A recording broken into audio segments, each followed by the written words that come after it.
Comment allez-vous? Très heureux de vous retrouver. Excellent mardi. Bienvenue, bienvenue à JC.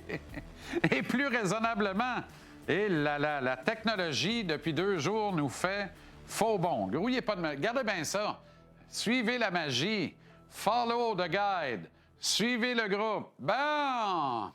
Et c'est reparti comme au cinéma. Le Canadien a arraché un gros point de classement au Wild lundi soir à Minneapolis. C'est comme ça qu'il faut le dire lorsque l'équipe qui méritait la défaite quitte le building avec le point de plus au classement. Le Wild a montré son vrai visage, celui qui ressemble au sabre de Buffalo des 2 derniers mois. Grand, gros, rapide, les joueurs du Wild ne compliquent pas les affaires. Travaillent l'axe nord-sud avec efficacité. Ils exercent un très bon contrôle de la rondelle. Ils sont maîtres dans l'art de créer de l'obstruction légale et ils ont le talent brut pour marquer des buts de la semaine.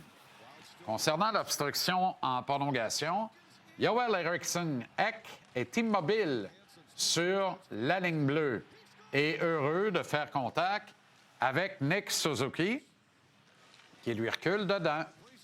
Il n'y avait pas de pénalité sur cette séquence, du moins en vertu du livre de règlement de la LNH. Martin Saint-Louis a dit après la rencontre qu'il s'attendait à mieux de la part des officiels en devoir.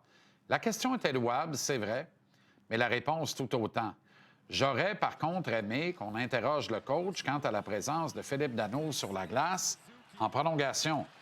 Je comprends que le CH soit allé chercher le vétéran dans le but de prendre des mises en jeu cruciales que prenait Christian Dvorak l'an dernier.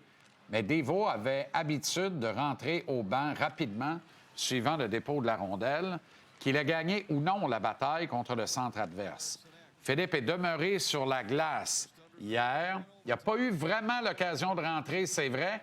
En fait, si, mais la fraction de seconde de réflexion a fait en sorte qu'il était un peu prisonnier de la surface glacée. Il a été battu de vitesse, une évidence dans son cas en situation de 3 contre 3, et il a été puni.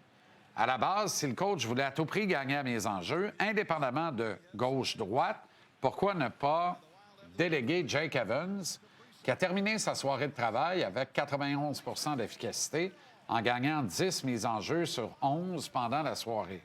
C'est pas le choix de Danault qui a coûté le match, comprenez-moi bien.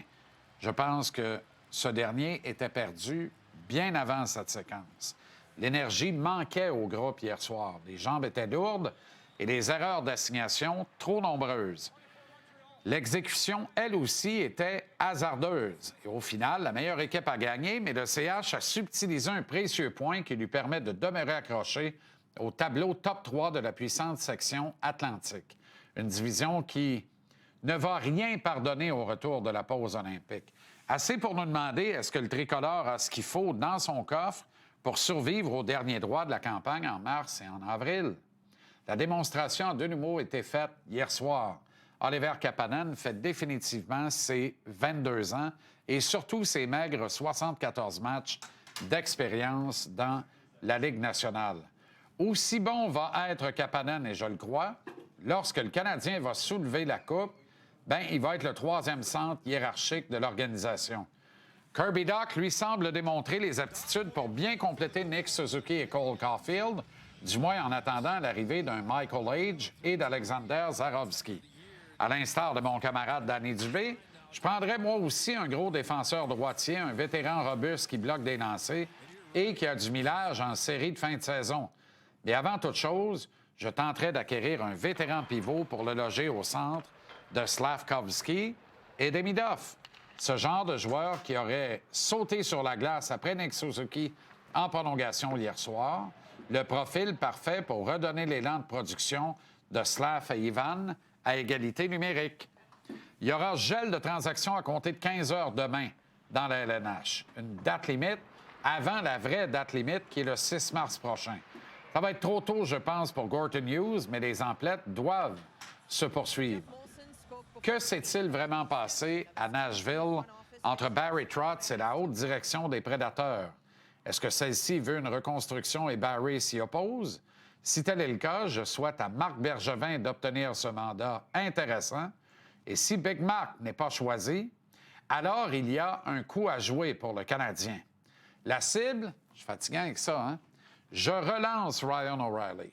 20 buts, 53 points à 55 matchs, plus 7, 55,3 d'efficacité au cercle. Tout ça dans un club qui décolle pas. Qui dit mieux pour sortir de l'Est ce printemps?